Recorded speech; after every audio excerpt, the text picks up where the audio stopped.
председателот на Градежната комора при Сојузот на стопански комори Роберт Хот. Добро вечер, добар ден, добро дојдовте во вестите на телевизија Нова. Го погледнавме извештајот од регистарот на цени на недвижности. Дали причината за зголемениот интерес за градба е еден од владините проекти Купи куќа, купи стан и купи куќа за млади? Секако тој проект имаше големо влијание во зголемувањето на градбата и на станови, меѓутоа и на куќи. Меѓутоа градбата сега збориме за станови, си е стабилна веќе неколку години, таа си има одреден раст, така да покрај тоа што влијаеше секако и проектот, градбата си е стабилна веќе неколку години. Имате ли информации какви се изградбите на куќите за овој проект? Благодарејќи на проектот Купи куќа за млади, интересот е зголемен. Сега се почнуваат, мислам се финализираа сите административни работи, се започнува со градба веќе на куќите.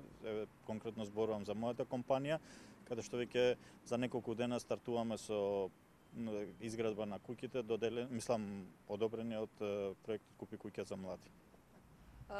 Согласно овие податоци се кажува дека цената стагнира, дека има повеќе понуда, има помала побарувачка, меѓутоа секој некако како да толкува на различен начин. Која е вистинската состојба? Зошто, иако има понуда повеќе, а помалку побарувачка, цената на становите не се намалуваат драстично?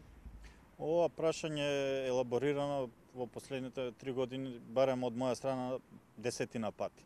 Истите прашања беа и тогаш. Зашто има толкава понуда, а цените остануваат исти, меѓутоа од година на година се повеќе и повеќе се издаваат одобренија за градба. Кога би било тоа така, нелогично е, некој да гради, а да не продава.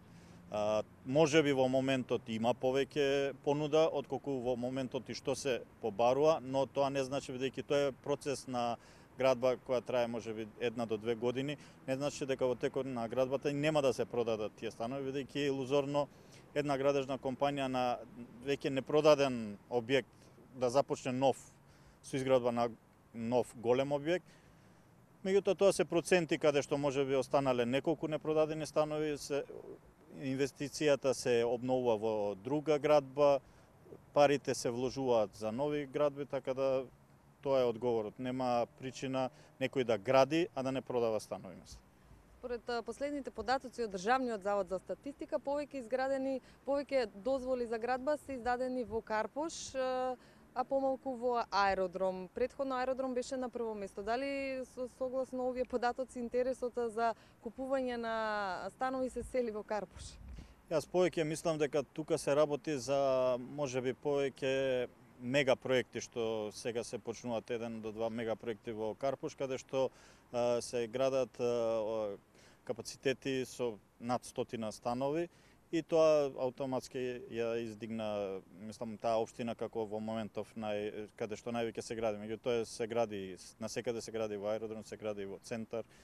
Не би рекол дека интересот се сели. Каков е интересот на инвеститорите и за во иднина?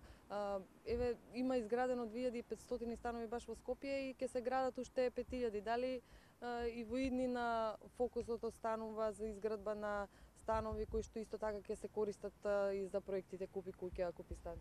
Точно така, како што знаете, градежништвото расте малтене со геометриска прогресија. Од година во година ние имаме раст од 30 до 35%, што е фантастичен раст и буквално треба да се следи тој раст.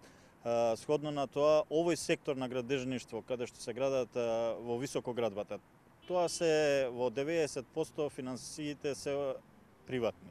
Значи нема тука капитални инвестиции, нема интервенција од институциите или од државата, туку сите инвеститори, односно градежни компании, ја би ги нарекол сега веќе брендирани градежни компании, и користат своите средства кои ги акумулирали од претходните градби и ги вложуваат во нови градби.